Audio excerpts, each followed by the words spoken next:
This channel does not promote any violent, harmful, or illegal activities. All content provided by this channel is meant for an educational purpose only. UEN Jaipur is a perfect target for prospective students aspiring for good jobs, good education with future-ready skills. আচ্ছা, তৃণমূলের অন্দরে কি চলছে বলুন তো, ঠিক কি ঘটছে? কারণ ভুতুরে ভোটার ধরতে দুপুরে যে কমিটি তৈরি করা হলো, সেই কমিটি তার স্থগিতাদেশ দেওয়া হলো রাতে, এবং তারপরেই কিন্তু শুরু হলো জোর জল্পনা। কমিটি তৈরি করে দিয়েছেন মুখ্যমন্ত্রী মমতা বন্দ্যোপাধ্যায়। তবে নাম থাকলেও বৃহস্পতিবার তৃণমূল ভবনে কমিটির প্রথম বৈঠকে অভিষেক বন্দ্যোপাধ্যায় তিনি কিন্তু ছিলেন না। পরে রাতে জানা গেল যে আপাতত বৈঠকের সিদ্ধান্ত স্থগিত রাখবার সিদ্ধান্ত নিয়েছে দল। কিন্তু কেন? জল্পনা তুঙ্গে। 2026-এর বিধানসভা ভোটের আগে ভোটার তালিকায় কারচুপির আশঙ্কা প্রকাশ করে পথে নেমেছে তৃণমূল কংগ্রেস।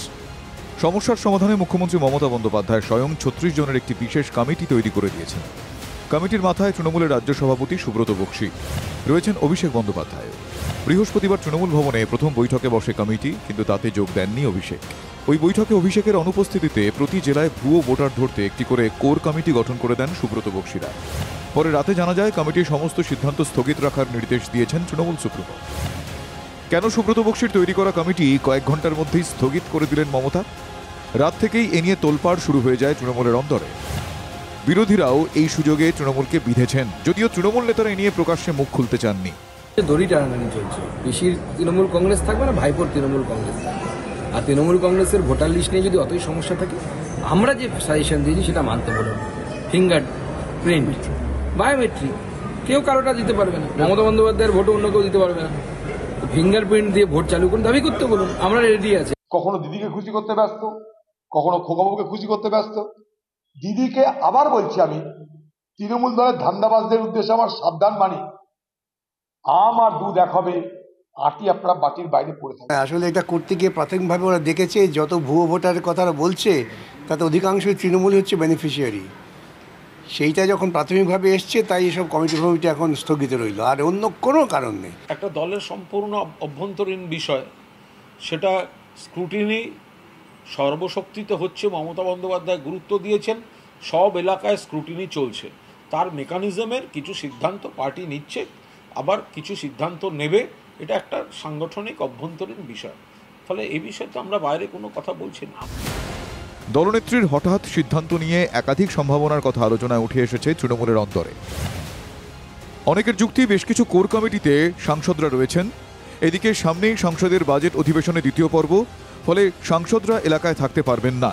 কিন্তু সেক্ষেত্রে প্রশ্ন উঠছে, সাংসদদের রাখা নিয়ে সমস্যা হলে কয়েকটি কমিটি বদল করলেই চলতো, সব কমিটি কেন স্থগিত করা হলো? বৃহস্পতিবারের বৈঠকে অভিষেক বন্দ্যোপাধ্যায় হাজির ছিলেন না। আবার আগামী 15ই মার্চ দলের জেলা সভাপতিদের নিয়ে ভার্চুয়াল বৈঠক ডেকেছেন অভিষেক বন্দ্যোপাধ্যায়। অনেকেই তাই মনে করছেন, অভিষেকের অনাস্থাতেই হয়তো স্থগিত হয়েছে সুব্রত বক্সীর কমিটি তৈরির সিদ্ধান্ত। সত্যি কি তা বুঝতে এখন সবার নজর 15ই মার্চের ভার্চুয়াল বৈঠকের দিকে। সৌরভ গুহর রিপোর্ট, TV9 বাংলা।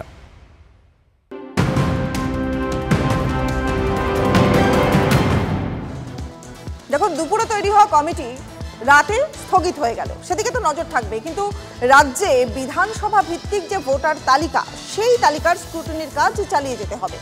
শুক্রবারই জেলায় জেলায় পৌঁছলো সুব্রত বক্সীর স্বাক্ষর করা নির্দেশ। বৃহস্পতিবারই জেলা ভিত্তিক ভোটার তালিকা সংশোধনের কোর কমিটি গঠনের সিদ্ধান্ত হয়। 4 জন করে রাজ্য নেতারা, তারা জেলা ওয়ারি দায়িত্ব বন্টন করে দেওয়া হয়েছিল তাদের মধ্যে।